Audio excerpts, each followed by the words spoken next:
ಎಲ್ಲರಿಗೂ ನಮಸ್ಕಾರ. ನನ್ನ ಜಗತ್ತು ನನ್ನ ಖುಷಿ ಚಾನಲ್ಗೆ ಸ್ವಾಗತ. ಬನ್ನಿ ಸ್ನೇಹಿತರೆ, ಇವತ್ತು ನಾವು 2026ರ ಅಕ್ಷಯ ತೃತೀಯದ ಬಗ್ಗೆ ತಿಳ್ಕೊಳ್ತಾ ಹೋಗೋಣ. ಇನ್ನೇನು 2 ದಿನಗಳಷ್ಟೇ ಉಳಿದಿದೆ ಅಕ್ಷಯ ತೃತೀಯವನ್ನು ನಾವು ಆಚರಣೆ ಮಾಡೋದಕ್ಕೆ. ಹಾಗಿದ್ರೆ ಅಕ್ಷಯ ತೃತೀಯದ ಬಗ್ಗೆ ತಿಳ್ಕೊಳ್ಳೋಕ್ಕೋಸ್ಕರ ಕಾಯ್ತಾ ಇದ್ದೀರಾ ಅಲ್ವಾ? ಬನ್ನಿ ತಡ ಮಾಡದೆ ಅಕ್ಷಯ ತೃತೀಯದ ಬಗ್ಗೆ ತಿಳ್ಕೊಳ್ಳೋಣ. ವಿಶೇಷವಾಗಿ ಅಕ್ಷಯ ತೃತೀಯವನ್ನು ಯಾವ ದಿನ ಆಚರಣೆ ಮಾಡಬೇಕು ಮತ್ತು ಯಾವ ಸಮಯ ಸೂಕ್ತ, ಮತ್ತು ಈ ದಿನದಲ್ಲಿ ಏನೆಲ್ಲ ಕೆಲಸ ಕಾರ್ಯಗಳನ್ನ ಮಾಡಿದ್ರೆ ಒಳ್ಳೆಯದು ಅಂತ ಒಂದೊಂದೇ ತಿಳಿಸ್ಕೊಡ್ತಾ ಹೋಗ್ತೀನಿ. ಎಲ್ಲೂ ಸ್ಕಿಪ್ ಮಾಡದೆ ವಿಡಿಯೋನ ಪೂರ್ತಿಯಾಗಿ ನೋಡಿ.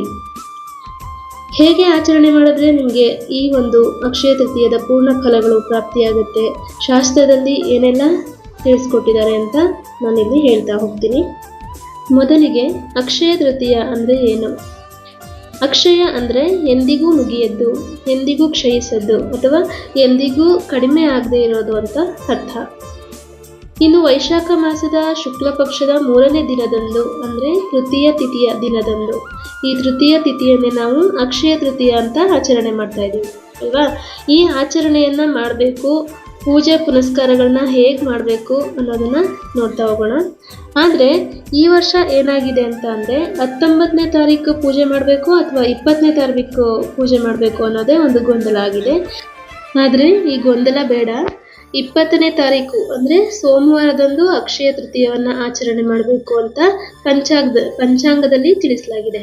ಇನ್ನು 20ನೇ ತಾರೀಕು ಅಂದರೆ ಸೋಮವಾರ ಬೆಳಗ್ಗೆ 6:05 ಸೂರ್ಯೋದಯ ಆಗುತ್ತೆ.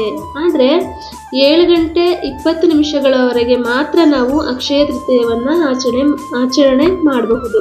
ಅಲ್ಲಿಯ 7:20 ಮಾತ್ರ ಸೂಕ್ತವಾದ ಸಮಯ ಆಗಿರುತ್ತೆ. ಸೊ ಈ ಸಮಯದಲ್ಲಿ ನೀವು ಪೂಜೆ ಮಾಡಿದ್ದೇ ಆದರೆ ನಿಮಗೆ ಸಕಲ ಸೌಭಾಗ್ಯಗಳು ಕೂಡ ಲಭ್ಯ ಆಗುತ್ತೆ. ಸೋಮವಾರ ಇನ್ನೂ ಹೆಚ್ಚಿನ ಯೋಗಗಳು ನಮಗೆ ಪ್ರಾಪ್ತಿಯಾಗುತ್ತೆ. ಯಾಕೆ ಅಂತ ಅಂದರೆ ಆ ದಿನ ರೋಹಿಣಿ ನಕ್ಷತ್ರ ಇರೋದ್ರಿಂದ ಎಲ್ಲರಿಗೂ ಶುಭವಾಗುತ್ತೆ. ಇನ್ನು ಮನೆ ಗೃಹ ಪ್ರವೇಶ ಮಾಡೋರು, ವಾಹನಗಳನ್ನು ಖರೀದಿ ಮಾಡಬೇಕು ಅಂದ್ಕೊಂಡಿರೋರು, ಹೊಸದಾಗಿ ವ್ಯಾಪಾರ ವ್ಯವಹಾರ ಶುರು ಮಾಡಬೇಕು ಅಂದ್ಕೊಂಡಿರೋರು, ಬಾಡಿಗೆ ಮನೆಯಲ್ಲಿ ಹಾಲು ಕುಸ್ಬೇಕು ಅಂದ್ಕೊಂಡಿರೋರು, ಶುಭ ಸಮಾರಂಭಗಳಿಗೆ ಅಂದರೆ ಮದುವೆ, ನಾಮಕರಣ ಮುಂತಾದ ಶುಭ ಕಾರ್ಯಗಳಿಗೆ ಒಡವೆ ವಸ್ತ್ರಗಳನ್ನು ಖರೀದಿ ಮಾಡಬೇಕು ಅಂತಿರೋರು ಈ ದಿನ ಯಾವುದೇ ರೀತಿಯ ಸಮಯವನ್ನು ನೋಡೋ ಅವಶ್ಯಕತೆಯೇ ಇಲ್ಲ. ಅಂದರೆ ಈಗ ನಾವು ಯಾವುದೇ ಶುಭ ಸಮಾರಂಭಗಳಿಗೆ ಏನಾದರೂ ಮಾಡಲಿಕ್ಕೆ ನಾವು ಏನು ಮಾಡ್ತೀವಿ, ಗುಳಿಕ ಕಾಲ, ರಾಹುಕಾಲ, ಯಮಗಂಟ ಕಾಲ ಅಂತ ನೋಡ್ತಾ ಹೋಗ್ತೀವಲ್ವ. ಆದರೆ ಈ ಒಂದು ಅಕ್ಷಯ ತೃತೀಯದ ದಿನ ಯಾವುದೇ ಕಾಲಗಳನ್ನ ನೋಡೋ ಅವಶ್ಯಕತೆಯೇ ಇಲ್ಲ. ಈ ದಿನ ಪೂರ್ತಿ ಒಳ್ಳೆ ಸಮಯನೇ ಆಗಿರುತ್ತೆ. ಸೊ ನೀವೇನು ಮಾಡಿ, ಒಡವೆ ವಸ್ತ್ರಗಳನ್ನ ಖರೀದಿ ಮಾಡಿ, ಓಕೆನಾ? ಇನ್ನು ಇವತ್ತೇ ಒಡವೆ ವಸ್ತ್ರಗಳನ್ನ ಖರೀದಿ ಮಾಡಬೇಕು ಅಂತೇನಿಲ್ಲ.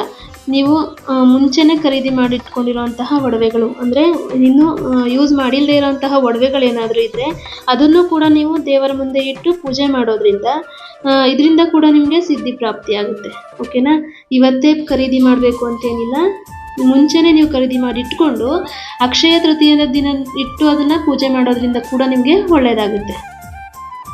ಇನ್ನು ಈ ದಿನ ನಾವು ಯಾವುದೇ ಒಳ್ಳೆ ಕೆಲಸ ಕಾರ್ಯಗಳನ್ನು ಮಾಡಿದ್ರೂ ಕೂಡ ಅದರ ಫಲ ಅಕ್ಷಯ ಆಗ್ತಾ ಹೋಗುತ್ತೆ.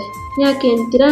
ಇದು ಒಂದು ನಂಬಿಕೆ, ನಮ್ಮ ಪೂರ್ವಜರ ಕಾಲದಿಂದ ಇದು ಒಂದು ನಂಬಿಕೆಯಾಗಿದೆ. ಏನು? ಅಕ್ಷಯ ತೃತೀಯ ದಿನ ನಾವು ಮಾಡುವಂತಹ ಈ ಪ್ರತಿಯೊಂದು ಒಳ್ಳೆ ಕಾರ್ಯಗಳಿಗೆ ಮತ್ತು ನಮ್ಮ ಉತ್ತಮವಾದ ಪ್ರಯತ್ನಗಳಿಗೆ ಖಂಡಿತ ಒಳ್ಳೆಯ ಒಂದು ಫಲಗಳು ಸಿಗ್ತಾ ಹೋಗುತ್ತೆ. ಇದು ನಿಜ ಕೂಡ ಹೌದು. ಯಾಕೆ ಅಂತ ಅಂದರೆ ಪುರಾಣ ಕಾಲಗಳಿಂದಲೂ ಕೂಡ ಈ ದಿನಕ್ಕೆ ತುಂಬಾ ಮಹತ್ವ ಇದೆ. ಅಂದರೆ ಈ ದಿನ ಭಗವಾನ್ ಪರಶುರಾಮರ ಜನ್ಮದಿನ. ಇನ್ನು ಗಂಗೆ ಭಗೀರಥನ ತಪಸ್ಸಿಗೆ ಮೆಚ್ಚಿ ಆಕಾಶದಿಂದ ಭೂಮಿಗೆ ಇಳಿದು ಬಂದ ದಿನ ಕೂಡ ಇದೇ ಆಗಿರುತ್ತೆ, ಓಕೆನಾ? ಅಷ್ಟೇ ಅಲ್ಲದೆ ವನವಾಸದಲ್ಲಿದ್ದಂತಹ ಪಾಂಡವರಿಗೆ ಅಕ್ಷಯ ಪಾತ್ರೆ ದೊರೆತ ದಿನ. ಅಂದರೆ ಭಗವಾನ್ ಸೂರ್ಯನಾರಾಯಣನೇ ಬಂದು ಈ ಪಾಂಡವರಿಗೆ ಅಕ್ಷಯ ಪಾತ್ರೆಯನ್ನು ಕೊಟ್ಟಂತಹ ದಿನ ಕೂಡ ಇದೇ ಆಗಿರುತ್ತೆ. ಮತ್ತು ಭಗವಾನ್ ವೇದವ್ಯಾಸರು ಮತ್ತು ಗಣೇಶರು ಇಬ್ಬರೂ ಸೇರಿ ಮಹಾಭಾರತ ಕಾವ್ಯವನ್ನು ಬರೆಯಲು ಪ್ರಾರಂಭ ಮಾಡಿದಂತಹ ದಿನ. ಶ್ರೀಕೃಷ್ಣನ ಆಪ್ತ ಸ್ನೇಹಿತ ಸುಧಾಮ ಮತ್ತೆ ಇವರಿಗೆ ಕುಚೇಲ ಅಂತ ಕೂಡ ಕರಿತಾ ಹೋಗ್ತೀವಿ. ಇವರು ಶ್ರೀಕೃಷ್ಣನಿಂದ ಸಂಪತ್ತನ್ನ ಪಡೆದಂತಹ ದಿನ ಕೂಡ ಇದೇ ಆಗಿದೆ.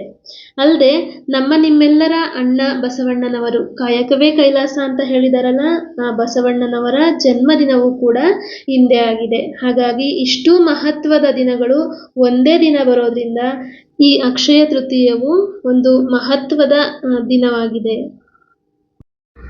ಇನ್ನು ಈ ಅಕ್ಷಯ ತೃತೀಯದ ದಿನ ನಾವು ಮಾಡುವಂತಹ ಎಲ್ಲ ಕೆಲಸಗಳು ಅಕ್ಷಯವಾಗುತ್ತವೆ.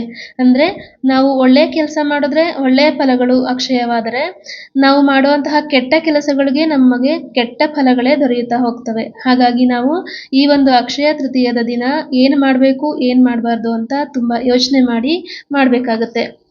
ಈ ದಿನ ಯಾವುದೇ ಕಾರಣಕ್ಕೂ ಕಬ್ಬಿಣದ ವಸ್ತುಗಳನ್ನ ಮನೆಗೆ ತರಲೇಬೇಡಿ. ಯಾಕೆ ಅಂತ ಹೇಳಿದ್ರೆ ಇದು ಮನೆಯಲ್ಲಿ ನಕಾರಾತ್ಮಕ ಶಕ್ತಿಯ ವೃದ್ಧಿಗೆ ಕಾರಣ ಆಗುತ್ತೆ.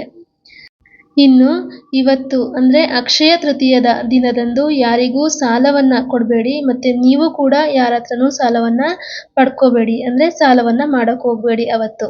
ಓಕೆನಾ? ಇನ್ನು ಸೋಮವಾರ 20ನೇ ತಾರೀಕು ಅವತ್ತು ನೀವು ಆದಷ್ಟು ಬೇಗ ಎದ್ದು ಅಂದರೆ ಬ್ರಾಹ್ಮಿ ಮುಹೂರ್ತದಲ್ಲಿ ಅಂದರೆ 5 ಗಂಟೆಯಿಂದ 7 ಗಂಟೆ 20 ನಿಮಿಷದ ಒಳಗೆ ನೀವು ಪೂಜೆಯನ್ನ ಮಾಡಿ ಲಕ್ಷ್ಮೀ ದೇವಿಯ ಕೃಪೆಗೆ ಪಾತ್ರರಾಗಿ ಅಂತ ಹೇಳ್ತಾ ಈ ವಿಡಿಯೋವನ್ನ ಇಲ್ಲಿಗೆ ಮುಗಿಸ್ತಾ ಇದ್ದೀನಿ. ಧನ್ಯವಾದಗಳು.